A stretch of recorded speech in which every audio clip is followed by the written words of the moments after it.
Point. Okay. Hi, Jayant. Today I'll be reading. If something is unclear or you couldn't understand any word, you can just tell. Ma'am, I'll start. Ma'am, Yes, page please. Yes. number. Ma'am, page Uh, number. Page number is 91. Okay.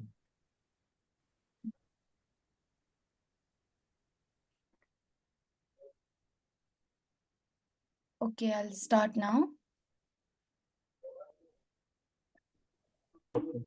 Habit 3. Put first things first, TM. Principles of Personal Management. Things which matter most must never be at the mercy of things which matter least.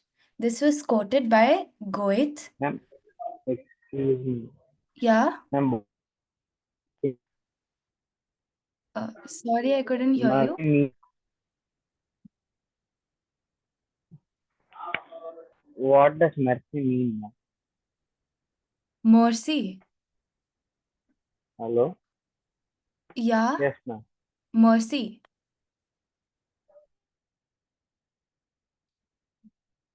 Hello. Yes, Aditi. Just explain to him what Hello? it means by by. Ma'am, It should. Okay, Yes. mercy. Okay, yeah. Mercy means forgiveness or like showing humanity to someone by forgiving them. Or But no, basically, no, no. One ah, second. In okay, this context, mercy means that okay, at the hmm, mercy of somebody, right? So what it means is it should not. You should not give priority to unimportant stuff when important stuff is there. So you should okay, not prioritize oh, unimportant stuff. So the important stuff should not be at the mercy of unimportant stuff. Okay. okay, So that's what it means. okay, okay. Yeah. So I'll yes, continue. Yes, please. Will you take just a moment and write down a short answer to the following two questions? Your answers will be important to you as you begin work on habit 3. Question 1. What one thing could you do that you aren't doing now that if you did on a regular basis would make a tremendous positive difference in your personal life? Question 2. What one thing in your business or professional life would bring similar results? We'll come back to yes, these answers later, but first let's put habit 3 in perspective. Habit 3 is the personal fruit, the practical fulfillment of habits 1 and 2. Habit 1 says, you're the creator, you are in charge. It's based on the four unique human endowments of imagination, conscience, independent will, and particularly self awareness. It empowers you to say, that's an unhealthy program I've been given from my childhood, from my social mirror. I don't like that ineffective script I can change. Habit 2 is the first or mental creation. It's based on imagination, the ability to envision, to see the potential, to create with our minds what we cannot at present see without eyes, and conscience, the ability to detect our own uniqueness and the personal, moral, and ethical guidelines within which we can most happily fulfill it. It's the deep contact with our basic paradigms and values and the vision of what we can become. Habit 3. Then is the second creation, the physical creation. It's the fulfillment, the actualization, the natural emergence of habits 1 and 2. It's the exercise of independent will towards becoming principle centered. It's the day in, day out, moment by moment doing it. Habits 1 and 2 are absolutely essential and prerequisite to habit 3. You can't become principle centered without first being aware of and developing your own proactive nature.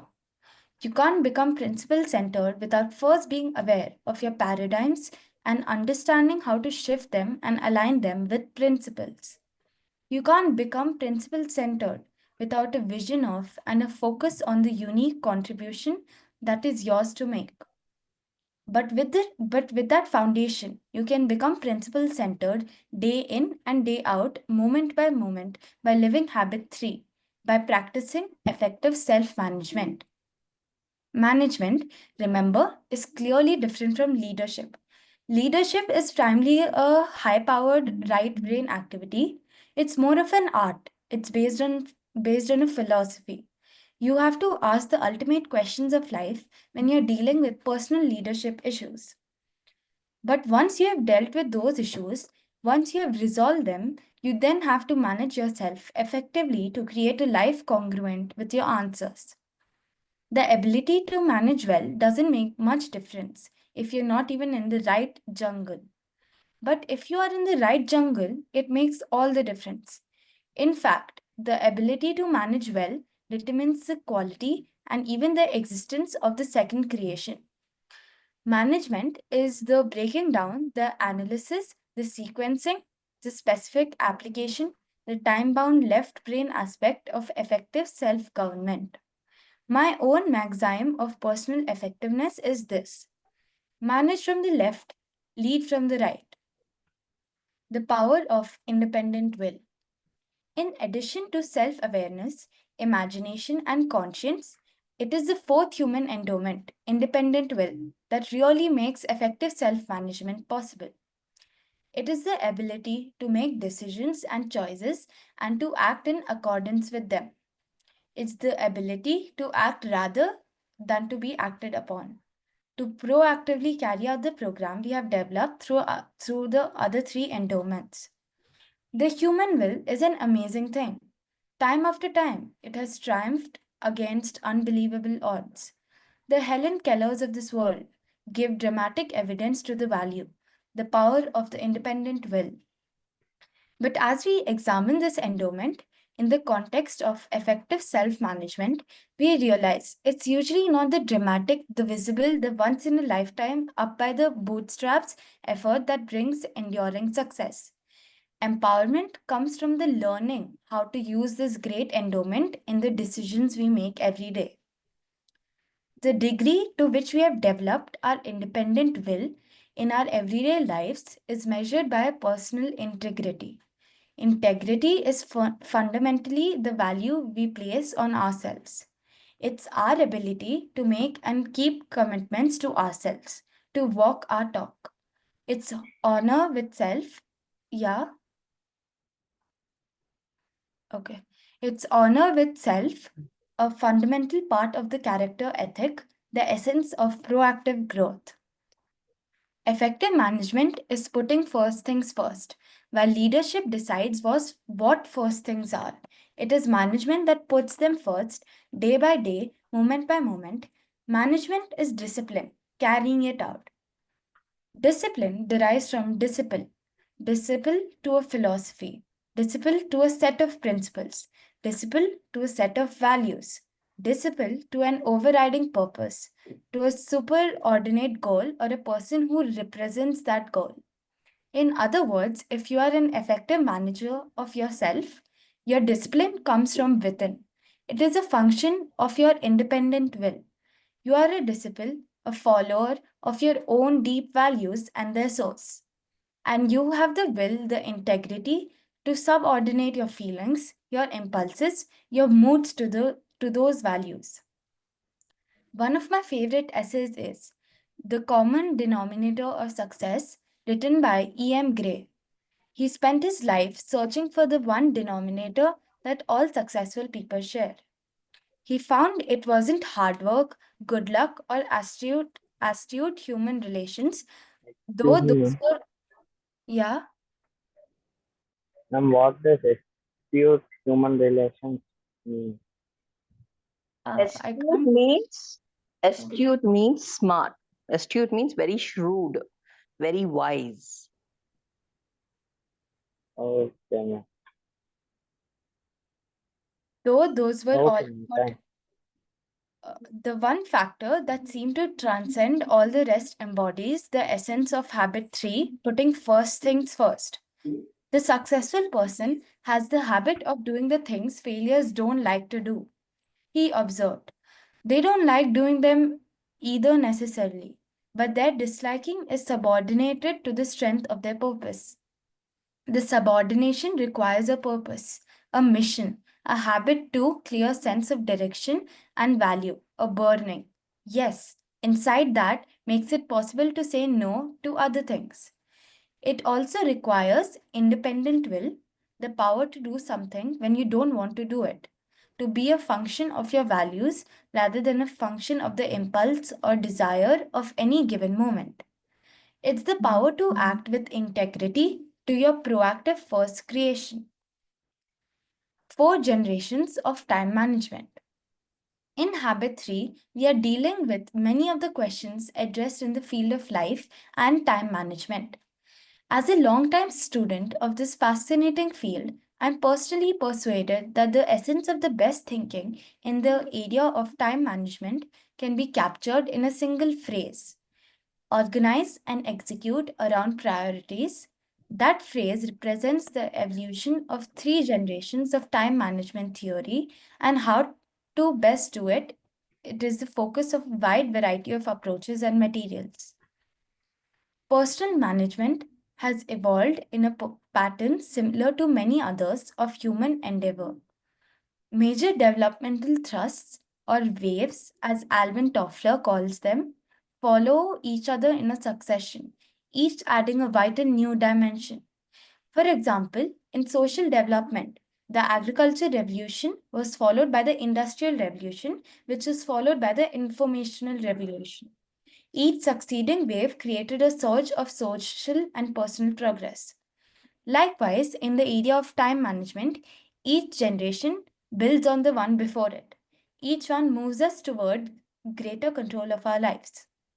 The first wave or generation could be categorized by notes and checklists, an effort to give some semblance of recognition and inclusiveness to the many demands placed on our time and energy. The second generation could be characterized by calendars and appointment books. This wave reflects an attempt to look ahead, to schedule events and activities in the future. The third generation reflects the current time management field. It adds to those preceding generations the important idea of prioritization, of clarifying values, and of comparing the relative worth of activities based on the relationship to those values. In addition, it focuses on setting goals, specific long, intermediate, and short term targets towards which time and energy would be directed in harmony with values. It also includes the concept of daily planning, of making a specific plan to accomplish those goals and activities determined to be of great worth. While the third generation has made a significant contribution, people have begun to realize that efficient scheduling and control of time are often counterproductive. The efficiency focus creates expectations that clash with the opportunities to develop rich relationships, to meet human needs, and to enjoy spontaneous moments on a daily basis. As a result, many people have become turned off by time management programs and planners that make them feel too scheduled, too restricted, and they throw the baby out with the bathwater, reverting to first or second generation techniques to preserve relationships, to meet human needs, and to enjoy spontaneous moments on a daily basis. But there's an emerging fourth generation that is different in kind. It recognizes that time management is really a misnomer. The challenge is not to manage time, but to manage ourselves. Satisfaction is a function of expectation as well as realization, and expectation and satisfaction lie in our circle of influence. Rather than focusing on things and time, fourth generation expectations focus on preserving and enhancing relationships and accomplishing results, in short, on maintaining the P/PC balance. Quadrant 2. The essential focus of the fourth generation of management can be captured in the time management matrix diagrammed on the next page. Basically, we spend time in one of 4 ways. As you see, the 2 factors that define an activity are urgent and important. Urgent means it requires immediate attention. It's now. Urgent things act on us. A ringing phone is urgent. Most people can't stand the thought of just allowing the phone to ring. You could spend hours preparing materials. You could get all dressed up and travel to a person's office to discuss a particular issue. But if the phone were to ring while you were there, it would generally take precedence over your personal visit. If you were to phone someone, there aren't many people who would say, I'll get to you in 15 minutes, just hold. But those same people would probably let you wait in an office for at least that long while they completed a telephone conversation with someone else. Urgent matters are usually visible. They press on us. They insist on action. They're often popular with others. They're usually right in front of us. And often they're pleasant, easy, fun to do. But so often they are unimportant. Importance, on the other hand, has to do with results. If something is important, it contributes to your mission, your values, your high priority goals. We react to urgent matters. Important matters that are not urgent require more initiative, more proactivity. We must act to seize opportunity to make things happen. If we don't practice habit two, if we don't have a clear idea of what is important, of the results we desire in our lives, we are easily diverted into responding to the urgent. Look for a moment at the four quadrants in the time management matrix. Quadrant 1 is both urgent and important. It deals with significant results that require immediate attention. We usually call the activities in Quadrant 1 crisis or problems. We all have some Quadrant 1 activities in our lives, but Quadrant 1 consumes many people. They're crisis managers, problem minded people, the deadline driven producers. As long as you focus on quadrant one, it keeps getting bigger and bigger until it dominates you. It's like the pounding surf. A huge problem comes and knocks you down and you're wiped out. You struggle back up only to face another one that knocks you down and slams you to the ground. Some people are literally beaten up by the problems all day, every day. The only relief they have in escaping to the not important, not urgent activities of quadrant 4. So, when you look at the total matrix, 90% of the time is in quadrant 1, and most of the remaining 10% is in quadrant 4, with only negligible attention paid to quadrants 2 and 3. That's how people who manage their lives by crisis live. There are other people who spend a great deal of time in urgent but not important. Quadrant 3 thinking they're in quadrant 1. They spend most of their time reacting to things that are urgent, assuming they are also important. But the reality is that the urgency of these matters is often based on the priorities and expectations of others. People who spend time almost exclusively in quadrants 3 and 4 basically lead irresponsible lives. Effective people stay out of quadrants 3 and 4 because, urgent or not, they aren't important. They also shrink quadrant 1 down to size by spending more time in quadrant 2. Quadrant 2 is the heart of effective personal management. It deals with things that are not urgent but are important. It deals with things like building relationships, writing a personal mission statement, long range planning, exercising, preventive maintenance, preparation, all those things we need to do, but somehow seldom get around to doing because they aren't urgent. To paraphrase Peter Drucker, effective people are not problem minded, they're opportunity minded. They feed opportunities and starve problems. They think preventively. They have genuine quadrant 1 crises and emergencies that require their immediate attention, but the number is comparatively small. They keep P and PC in balance by focusing on the important but not the urgent high leverage capacity building activities of quadrant 2. With the time management matrix in mind, take a moment now and consider how you answered the questions at the beginning of this chapter. What what quadrant do they fit in? Are they important? Are they urgent? My guess is that they probably fit into quadrant 2. They're obviously important, deeply important, but not urgent. And because they aren't urgent, you don't do them. Now look again at the nature of those questions. What one thing could you do in your personal and professional life that, if you did on a regular basis, would make a tremendous positive difference in your life? Quadrant 2 activities have that kind of impact. Our effectiveness takes the quantum leaps when we do them. I asked a similar question to a group of shopping center managers.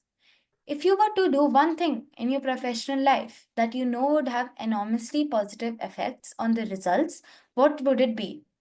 Their unanimous response was to build helpful personal relationships with the tenants, the owners of the stores inside the shopping center, which is a quadrant 2 activity. We did an analysis of the time they were spending on that activity. It was less than 5%. They had good reasons, problems, one right after another. They had reports to make out, meetings to go to, correspondence to answer, phone calls to make, constant eruptions. Quadrant 1 had consumed them. They were spending very little time with the store managers, and the time they did spend was filled with negative energy.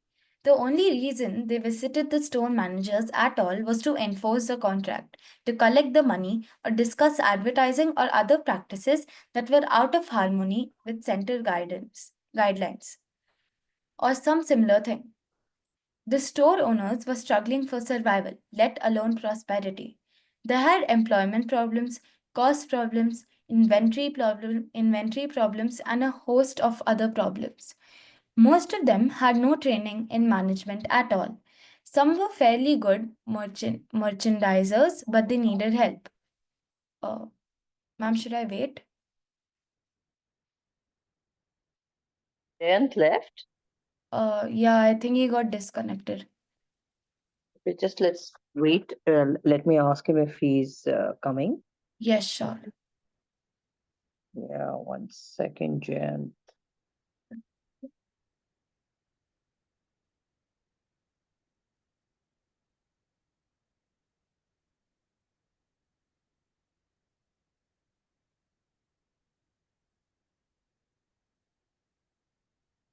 He Just joined. wait for a moment.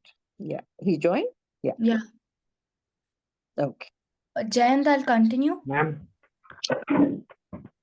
hello. Yeah, I'll continue. Hello. Yes, ma'am. Yes, You can hear us? yes, ma'am. Okay, 1 second. Okay, I'm continuing from page 96, second paragraph. Okay. The And tenants didn't even want to see the shopping center owners. They were just one problem to contend with. So the owners decided to be proactive. They determined their purpose, their values, their priorities. In harmony with those priorities, they decided to spend about one third of their time in helping relationships with the tenants. In working with that organization for about a year and a half, I saw them climb to around 20%, which represented more than a fourfold increase. In addition, they changed their role. They became listeners, trainers, consultants to the tenants. Their interchanges were filled with positive energy. The effect was dramatic, profound. By focusing on relationships and results rather than time and methods, the number went up. The tenants were thrilled with the results created by new ideas and skills, and the shopping center managers were more effective and satisfied and increased their list of potential tenants and lease revenue based on increased sales by the tenant stores. They were no longer policemen or hovering supervisors. They were problem solvers, helpers. Whether you are a student at the university, a worker in an assembly line, a homemaker, fashion designer, or president of a company, I believe that if you were to ask what lies in quadrant 2 and cultivate the proactivity to go after it, you would find the same results. Your effectiveness would increase dramatically. Your crisis and problems would shrink to manageable proportions because you would be thinking ahead, working on the roots, doing the preventive things that keep situations from developing into crisis in the first place. In the time management jargon, this is called the Pareto principle. 80% of the results flow out of 20% of the activities. What it takes to say no. The only place to get time for quadrant 2 in the beginning is from quadrant 3 and 4. You can't ignore the urgent and important activities of quadrant 1, although it will shrink in size as you spend more time with prevention and preparation in quadrant 2. But the initial time for quadrant 2 has come out of 3 and 4. You have to be you have to be proactive to work on quadrant 2 because quadrant 1 and 3 work on you. To say yes to important quadrant 2 priorities, you have to learn to say no to other activities, sometimes apparently urgent things. Some time ago, my wife was invited to serve as chairman of a committee in a community endeavor. She had a number of truly important things she was trying to work on, and she really didn't want to do it. But she felt pressured into it and finally agreed. Then she called one of her dear friends to ask if she would serve on her committee. Her friend listened for a long time and then said, Sandra, that sounds like a wonderful project, a really worthy undertaking. I appreciate so much you're inviting me to be a part of it. I feel honored by it. For a number of reasons, I won't be participating myself, but I want you to know how much I appreciate your invitation. Sandra was ready for anything but a pleasant no. She turned to me and sighed. I wish I'd said that.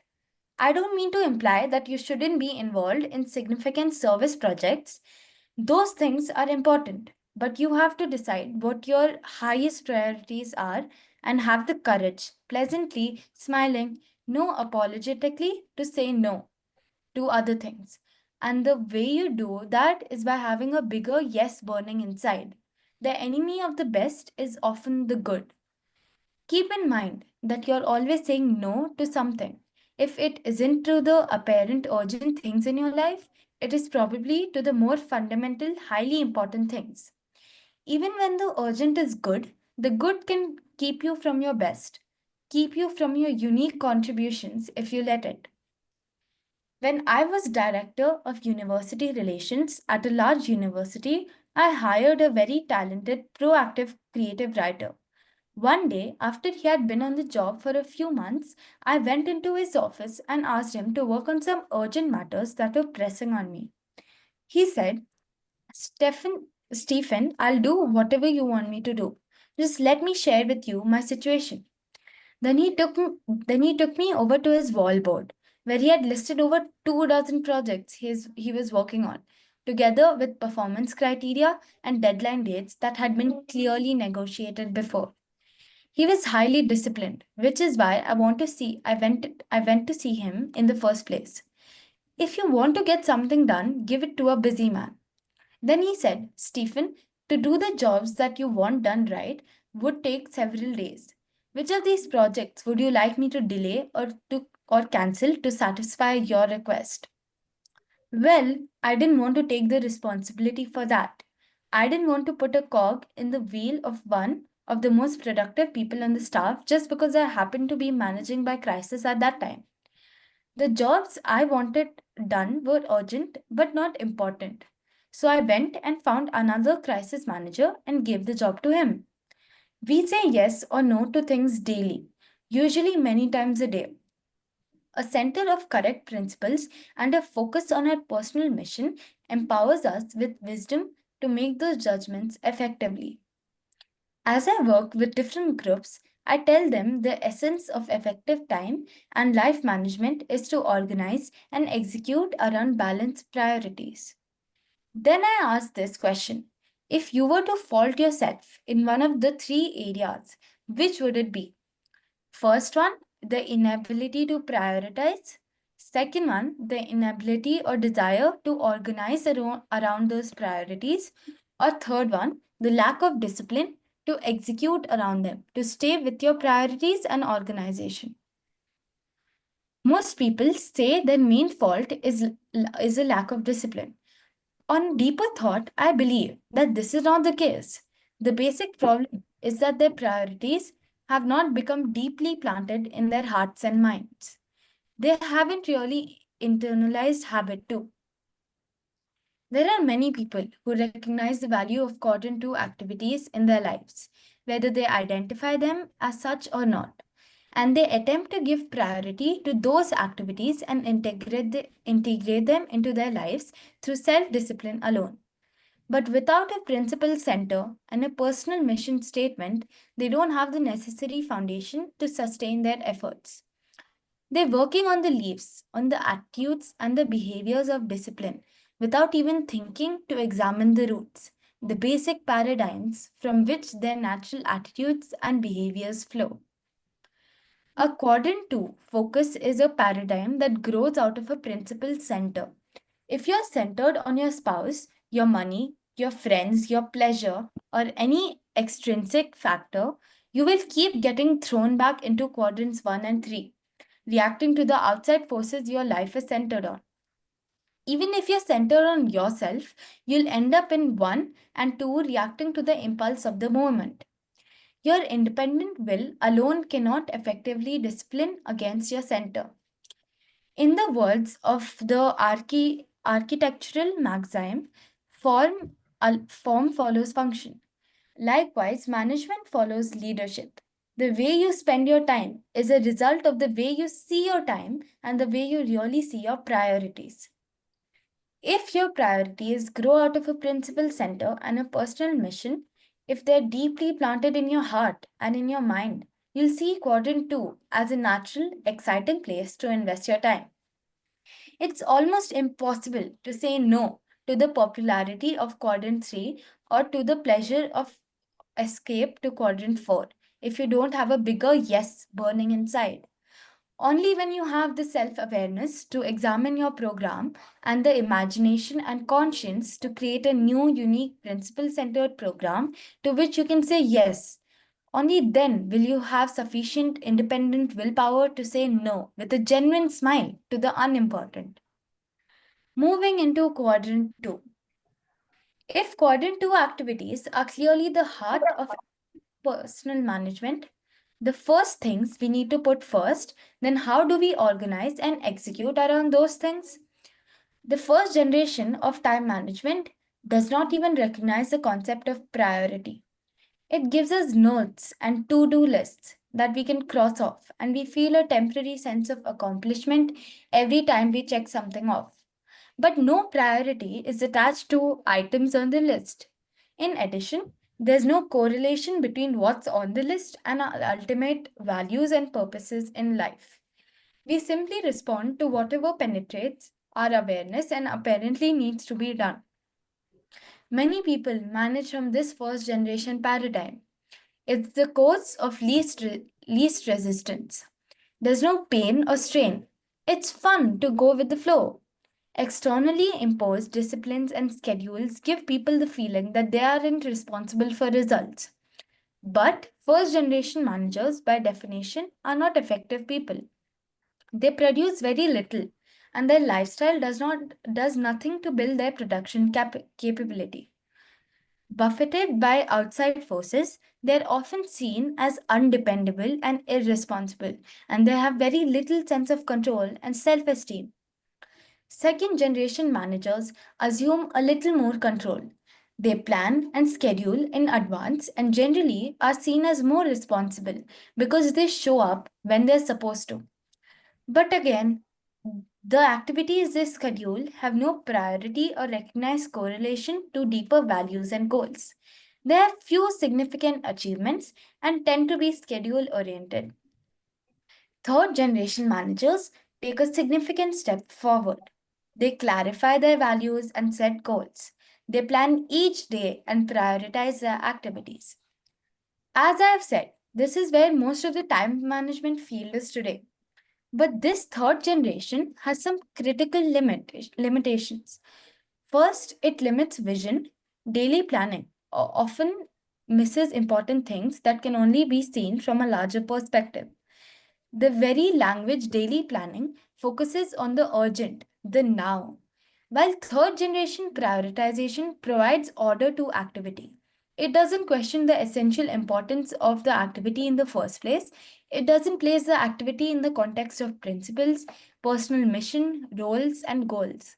The third generation value driven daily planning approach basically prioritizes the quadrant 1 and 3 problems and crises of the day. In addition, the third generation makes no provision for managing roles in a balanced way. It lacks realism, creating the tendency to overschedule the day, resulting in frustration and the desire to occasionally throw away the plan and escape to quadrant 4. And its efficiency, time management focus tends to strain relationships rather than build them. While each of the three generations, yes, Aditi, yes, stop in the next 4 minutes and okay, you and Jan discuss. okay, Yeah. okay. While each of the three generations has recognized the value of some kind of management tool, none has produced a tool that empowers a person to live a principle centered quadrant 2 lifestyle. The first generation, notepads and to do lists give us no more than a place to capture those things that penetrate our awareness so we won't forget them. The second generation appointment books and calendars merely provides a place to record our future commitments so that we can be where we have agreed to be at the appropriate time. Even the third generation, with its vast array of planners and materials, focuses primarily on helping people prioritize and plan their quadrant 1 and 3 activities. Though many trainers and consultants recognize the value of quadrant 2 activities, the actual planning tools of the third generation do not facilitate organizing and executing around them. As each generation builds on those that have preceded it, the strengths and some of the tools of each of the first three generations provide elemental material for the fourth.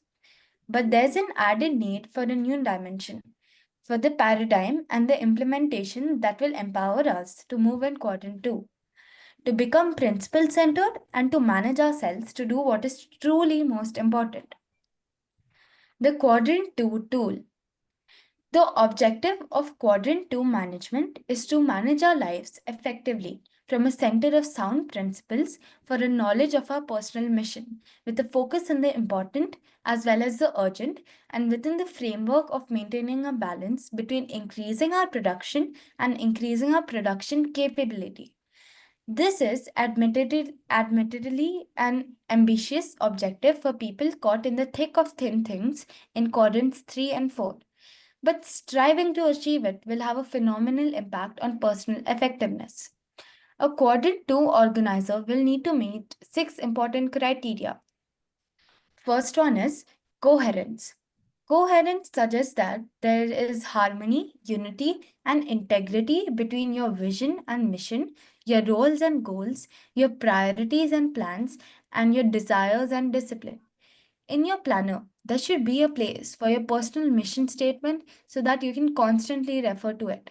There also needs to be a place for your roles and for both short and long term goals. Second one is balance. Your tool should help you to keep balance in your life, to identify your various roles and keep them right in front of you so that you don't neglect important areas such as your health, your family, professional preparation, or personal development. Many people seem to think that success in one area can compensate for failure in other areas of life. But can it really? Perhaps it can for a limited time in some areas. But can success in your profession compensate for a broken marriage, ruined health, or weakness in your personal character? True effectiveness requires balance, and your tool needs to help you create and maintain it. So, ma'am, we can start the discussion now. Yeah. Did you end it at the end of a paragraph? Yes, I ended it at the end of a paragraph. Great, great. Hmm. Yes. So why don't you and Jayant discuss what both of you understood? Ma'am, one second.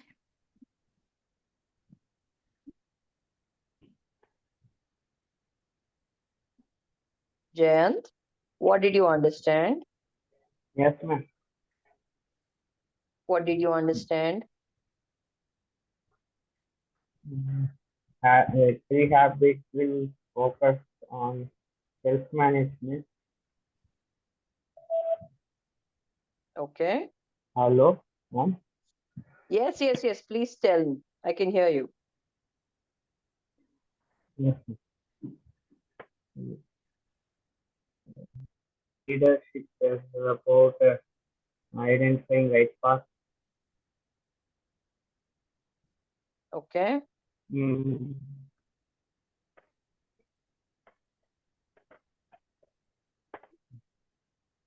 Okay. Is leadership an art or a science? And which part of the brain ma'am, I is the can't hear leadership? you. You can't hear me? Yes, ma'am. Now yes, ma'am. Okay.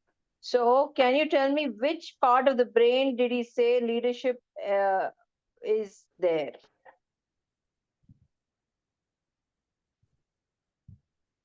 Ma'am, can you say it again? Yeah. So, he said leadership is in which part of the brain? Right, ma'am. Okay. And why is it in the right? Right. He gave a reason, right? Mm, right is for uh,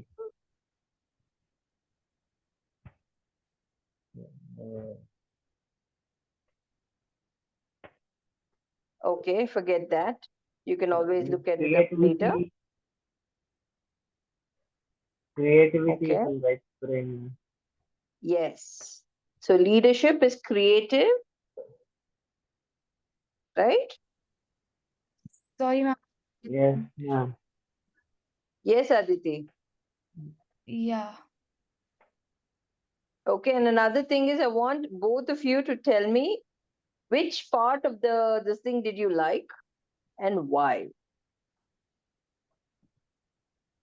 Mm, I like the part about where it tells us that urgent things needs to be done, but you have to prioritize the things which are important also, like to you. Okay. And Because what did some, he say? huh? He made a pretty statement that said,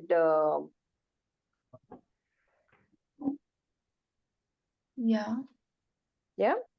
So he made a lot of statements about um the generation of managers and how did he qualify them,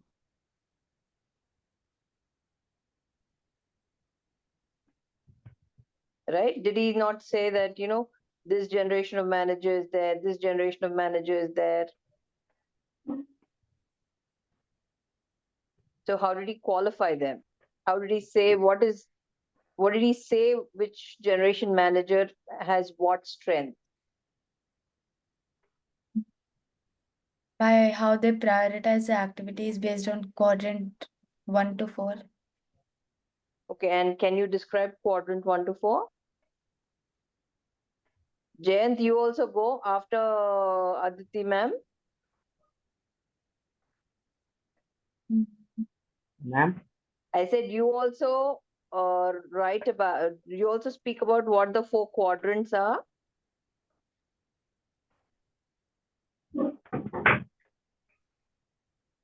Oh, oh, Okay. oh. Four quadrants are about time management matrix. Okay.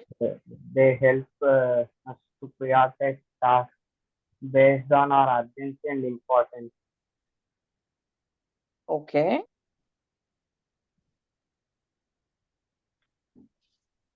Okay.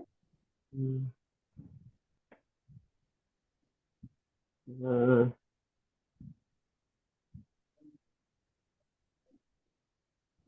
Like Aditi, in quadrant would one you like about to do? urgent and Yeah. important. Ma'am, No. Go ahead. I'm just waiting for you to finish. quadrant one about urgent and important. The task need immediate attention. And Okay. second quadrant about not urgent but important. Okay.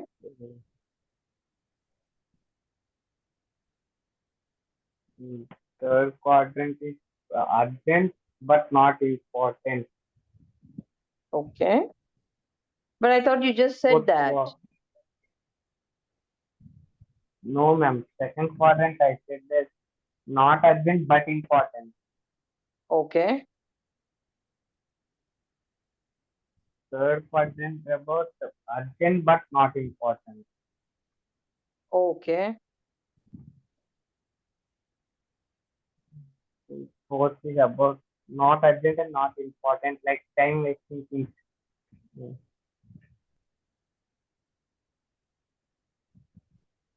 Hmm. Okay. Yes, ma'am. That's it. And what about you, Yeah. Aditi? Ma'am, I was going to say the same thing. Okay. Yeah. And how do you classify yourself, each of you? Which generation of managers you guys are? How do you classify Mm, yourself?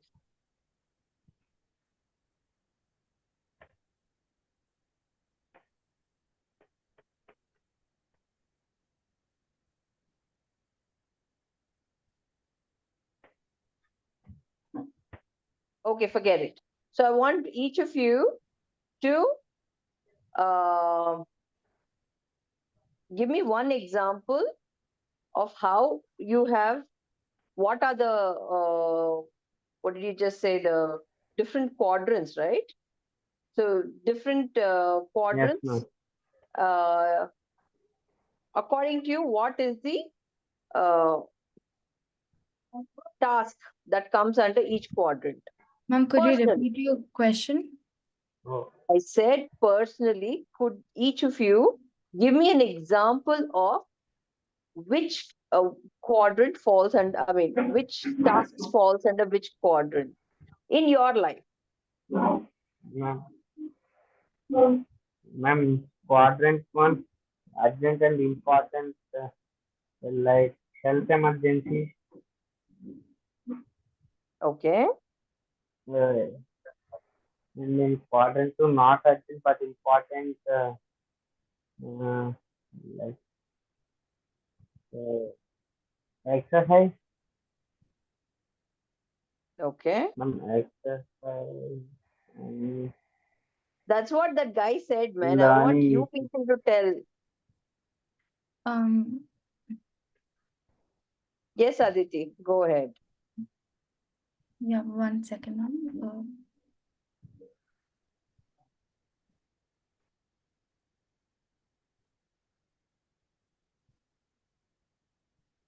Quadrant one, I think, will be any problem I face in school.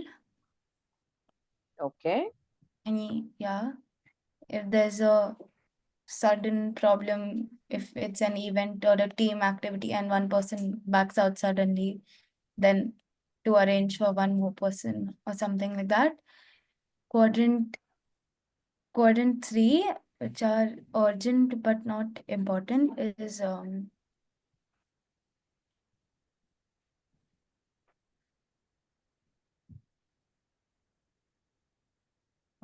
second now.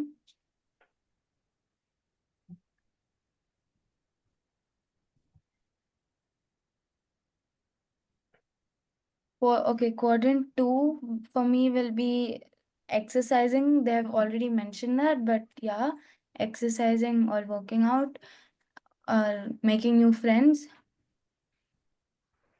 Then quadrant So 3 will be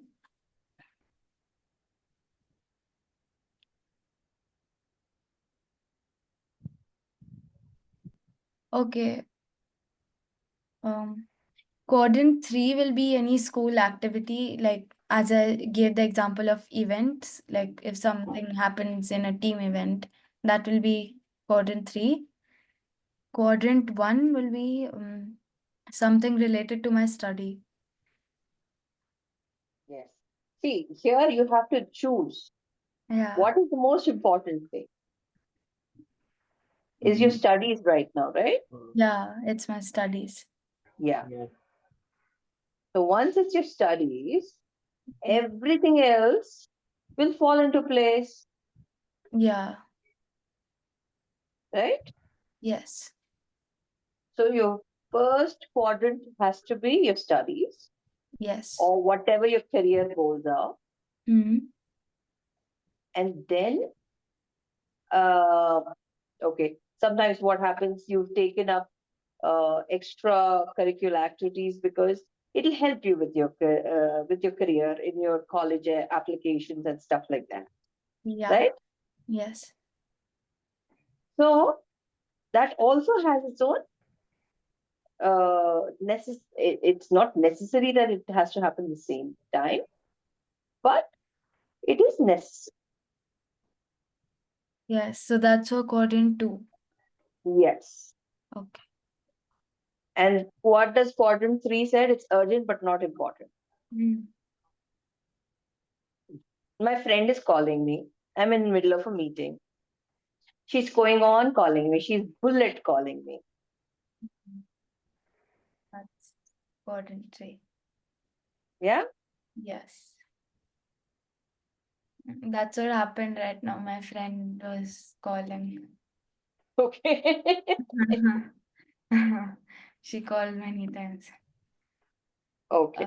Okay. Yes. Okay. So, Jaya, what do you suggest? Yes. Am I right? Did I classify the quadrants correctly? From your Yes, ma'am. understanding. Mm,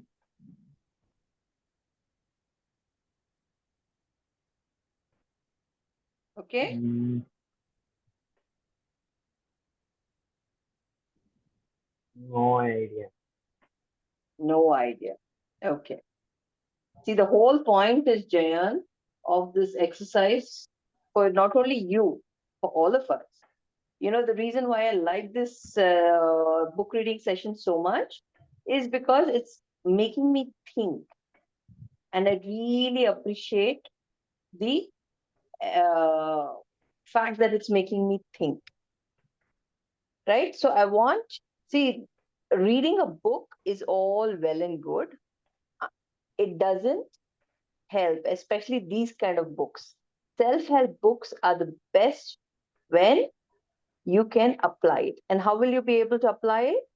When you realize that this is just not theory. Once you apply to your real life, then you'll say, oh, this is what they meant. Okay? So that's why I'm asking you so much. Okay? Yes, ma'am. Yeah.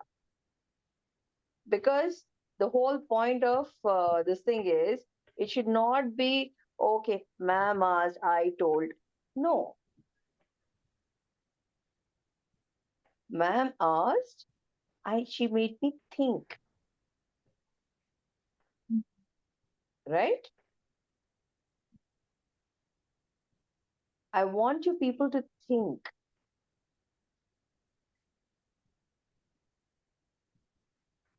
No. Okay?